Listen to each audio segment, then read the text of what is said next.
In order to build the future of Europe, we need to focus on Africa. We are also the only country in Africa to have a free trade agreement with Europe and the United States. When we commit, we deliver.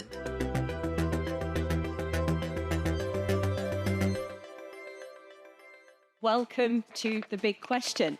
Now, this is a series from Euronews where we speak to some of the most influential people in the world of business. And it's my pleasure to welcome to the stage this evening for this special episode, Mr. Ali Seddiki, General Director of AMDIE, the Moroccan Agency for Investment and Export Development.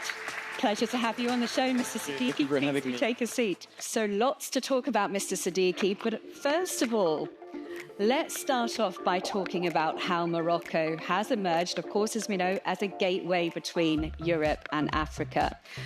Can you just talk us through how the kingdom is leveraging its strategic position to foster regional growth and attract long-term partnerships? And I would say that the first thing that has been spoken about Morocco was stability. Morocco is the second oldest monarchical system in history.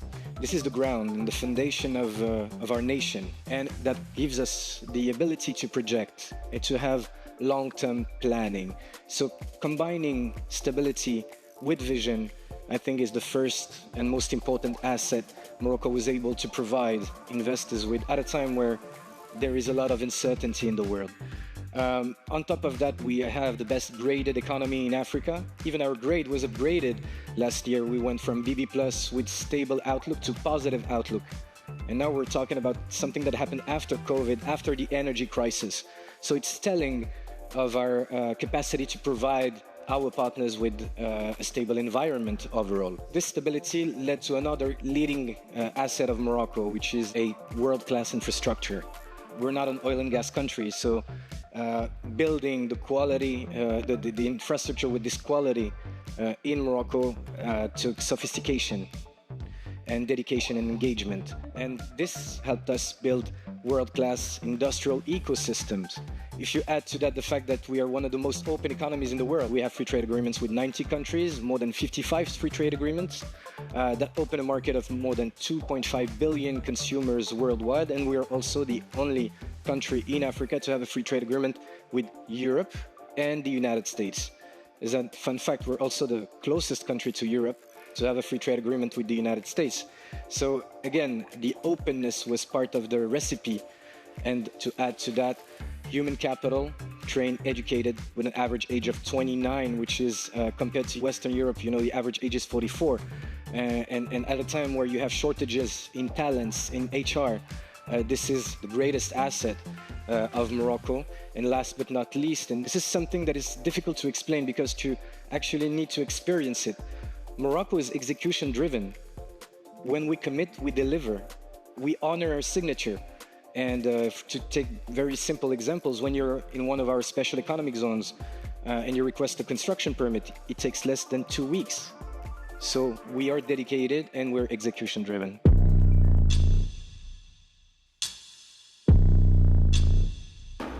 What specific incentives or reforms has Morocco introduced recently to make the investment process essentially easier and more transparent for European businesses? Even from years ago, we've been adapting the regulatory framework to be compatible to the one in Europe.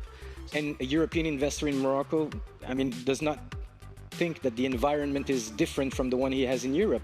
I'm talking about the regulatory framework. On top of that, His Majesty the King Mohammed VI in 2021 called for a complete new charter for investment, which would provide, of course, incentives for investors, but even more than that, it works on creating a suitable environment for investors, less bureaucracy, more efficiency in the way we deal with the administrative processes, and a dedicated ministry for investors has been created to assist and to help and support investors. And of course, there is the Moroccan Agency for Investment and Export Development that was specifically created to help investors answer the question and provide end-to-end services. And we work as a one-stop shop for any kind of investor. And Morocco has also been making strides, Mr. Seddiki, in the renewable energy sector. How are you encouraging investment into Morocco's green economy, particularly from Europe again?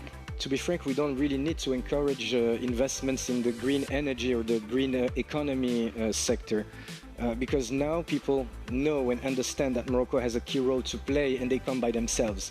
What we do, of course, we support them and we connect them with any stakeholder in the industry in Morocco. IRENA, which is the International Renewable Energy Agency, estimated the potential, the capacity for green energy generation in Morocco of more than 40,000 gigawatts. This is huge, enough to power the entire European continent. It's a fact. What we want to make sure of is that this potential is used to impact positively the Moroccan economy. As I said, we have a great young population entering the job market. That's a huge opportunity, but also it's a challenge. We need to create jobs. So now the strategy is how can we leverage our natural resource, sustainable resource, in order to create sustainable jobs for our young people entering the job market. And the good news, they're talented, skilled, and educated. So investors are now we're working with them in order to build together this Euro-Mediterranean green economy. Looking to the future, Mr. Seddiki, let's look ahead to 2030. What's your vision for Morocco's role in the global economy, and how critical will partnerships with Europe be in achieving that vision? Well, the vision is pretty clear. As I said, Morocco is a world-class hub for sustainable investment and trade. So we do everything to keep on supporting this Moroccan value proposition. When we discuss with our European counterpart, we understand that green and ESG compatible industries are important for Europeans.